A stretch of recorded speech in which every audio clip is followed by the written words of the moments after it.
The sizzle of steaks on the grill was loud, but not loud enough to drown out my father's voice as it sliced through the air like a blade.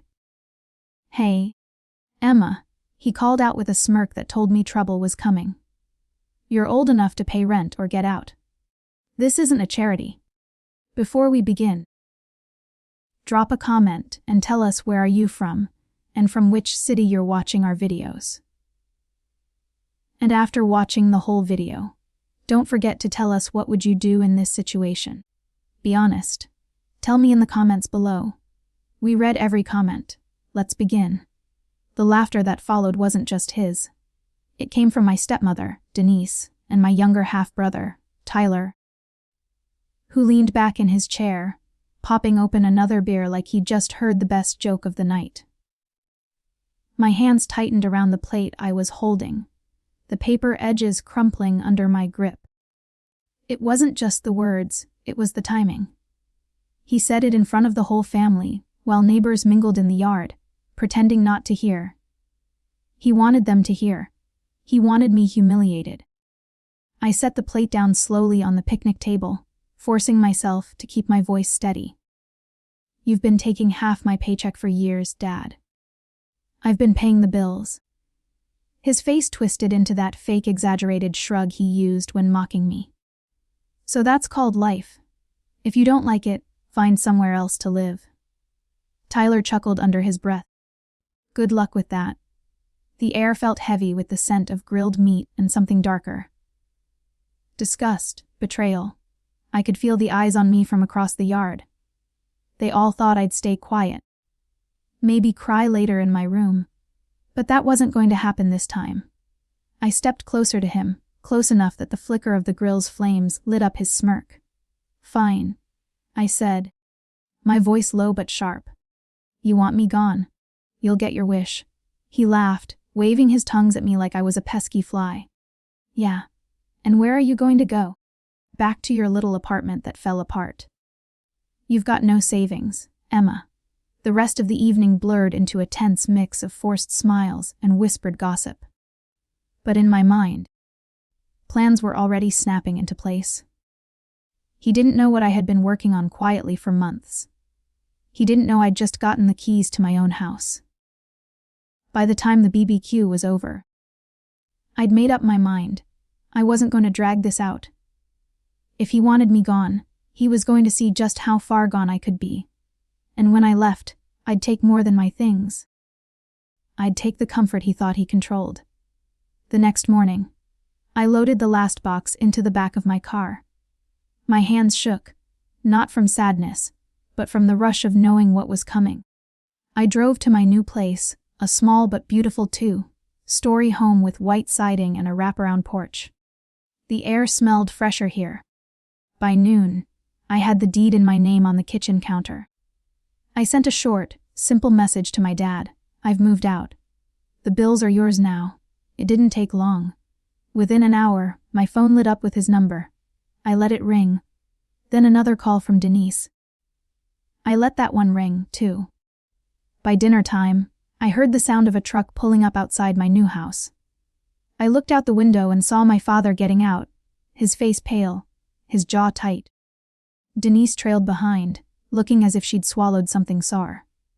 When I stepped onto my porch, he stopped at the bottom of the steps. "You're not serious," he said, voice low. "Rent." I leaned against the railing, my arms crossed. "I told you. You said pay rent or get out. I chose get out. And now," my voice sharpened, "I'll stop paying your bills, too." His face drained of color completely. Denise's lips parted, but no sound came out. Tyler's car was behind them, and even he looked uneasy.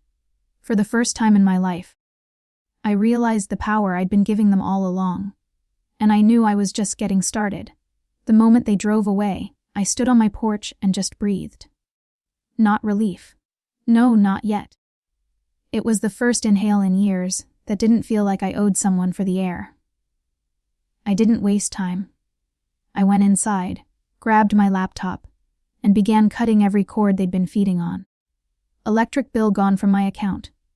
Gas removed, internet, water, car insurance, severed one by one. With each confirmation email, I felt my spine straighten. An hour later, my phone lit up. Dad calling. I let it ring. Denise next. Then Tyler. I didn't answer a single one. By late afternoon, the group chat started blowing up. Dad, this isn't funny. Maddie, the Wi-Fi is down. Denise. You can't just shut things off. That's not how family works. Tyler, hope you're happy. You ruined dinner. I typed one line and sent it. I've moved out. Bills are your responsibility now. Please don't show up uninvited. I thought that would be the end of it until I saw their truck pull up outside my new place. Dad got out first, jaw tight. Denise trailed behind with her arms crossed. Tyler didn't even bother leaving the car. Dad stopped at the bottom step. All right, enough of this stunt. You made your point. Turn the accounts back on for a week while we transition. I met his gaze. Number, you've been taking half my paycheck for years. You made it clear last night you want me gone. I'm gone. And so is my money. Denise's voice cracked with a bitter laugh. Wow. Cold. No, I said, stepping down to meet them halfway. Cold is laughing at your kid in front of neighbors. This question mark. This is warm compared to that. Dad's mouth opened, but nothing came out. For the first time, I saw something I'd never seen in him before. Hesitation. I walked back up the porch. You'll figure it out just like I did. The door clicked shut behind me, and for the first time in years, I realized I was finally the one holding the lock. The next morning, I woke up to the kind of silence that doesn't exist in my father's house. No stomping boots, no blaring TV. No Denise shouting about some misplaced receipt, just stillness. I made coffee in my small but bright kitchen, the steam curling into the sunlight that poured through the window. For a second, I almost smiled until my phone started buzzing. Unknown number. Call us. This is urgent. Dad, the electric's off. There's food boiling. We have to talk, Denise. If you care about this family, you'll fix this today. I set the phone down, refusing to let their chaos bleed into my morning. They were just learning what I'd known for years. Bills don't magically pay themselves. By noon, the knock started. 3 sharp raps on my front door. I checked the camera. Denise alone this time. Sunglasses hiding half her face. I opened the door just enough. What do you want? Her smile was forced, brittle. We need the car insurance in your name for just a few more days. Tyler's got an interview. I shook my head. I already moved it to my address. It's my policy. If Tyler's driving, he needs his own. Her jaw twitched. You're punishing us. No, I said, leaning against the frame. I'm refusing to be punished anymore. She blinked, caught off guard by how calm I sounded. Your father's furious. You know, he's only like this because he's stressed. The shop closing. That shop closed 3 years ago. I cut in. He's had 3 years to stop leaning on me like a crutch. For a moment, the mask slipped. Her eyes hardened. You'll regret this. Sooner than you think. I closed the door without answering. That night, as I was unpacking boxes in my new living room, my phone lit up again. This time with an email from my bank. Suspicious login attempt detected. My stomach tightened. I logged in. Multiple failed password attempts, and then something else. A department store credit card. I'd never opened registered to my name with an address that wasn't mine. It didn't take long to connect the dots. My purse had gone missing in the old house a year ago, only to reappear 2 days later with nothing missing. Or so I thought. Tyler. I printed every email, every statement, and slid them into a folder marked boundaries in big black letters. I wasn't just protecting myself anymore. I was building a case. At midnight, another text came in from Tyler. You think you're better than us now. Watch your mailbox. I stared at the screen, the anger in my chest sharpening into something colder, steadier. They weren't just losing my money, they were losing their grip. And the more they realized it, the uglier this was going to get. The next 2 days were quiet. Too quiet. No knocks, no calls. Just the occasional text from Tyler dripping with sarcasm, or veiled threats. I kept my replies short, always in writing. careful like my attorney advised. Every word, every date. Every attempt they made to pull me back in, I saved it. By the third morning, the silence broke. My phone buzzed non-stop as I sipped coffee at my kitchen counter. Screenshots from friends and neighbors started rolling in. Facebook posts from Denise written in that self-pitying tone she'd perfected. Some people think they can just turn their back on family. After all we've done, they leave us in the dark. Literally, the comments were predictable. Mutual friends offering sympathy, distant relatives I hadn't spoken to in years asking what happened. And of course, her favorite move, leaving just enough detail out so the villain could be anyone. But the most telling thing, not one of them tagged me. Not one said my name. They wanted to paint the picture without giving me a brush. I didn't take the bait. Instead, I called the power company, water company, and internet provider again to confirm every account had been switched to their name. I wasn't giving them a single inch of leverage. By noon, my doorbell rang. The camera feed made my jaw tighten. Dad this time, alone, hands shoved deep in his jacket pockets. I opened the door, but stayed behind the threshold.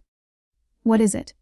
His voice was calmer than I expected, but the edge was still there. "We've got a situation. The mortgage payment's due and without your transfer." "Not my problem," I said before he could finish. His eyes narrowed. "Do you even hear yourself? You've been part of this household for years. You don't just walk away from responsibilities overnight." I laughed. Actually laughed sharp and humorless. "You mean the responsibilities you dumped on me the second I started working? The ones you never asked about, just took." He stepped closer. "You think this new place makes you better than us? That you can just hide here while we drown?" I met his stare without blinking. "I'm not hiding, Dad. I'm just done being your lifeline."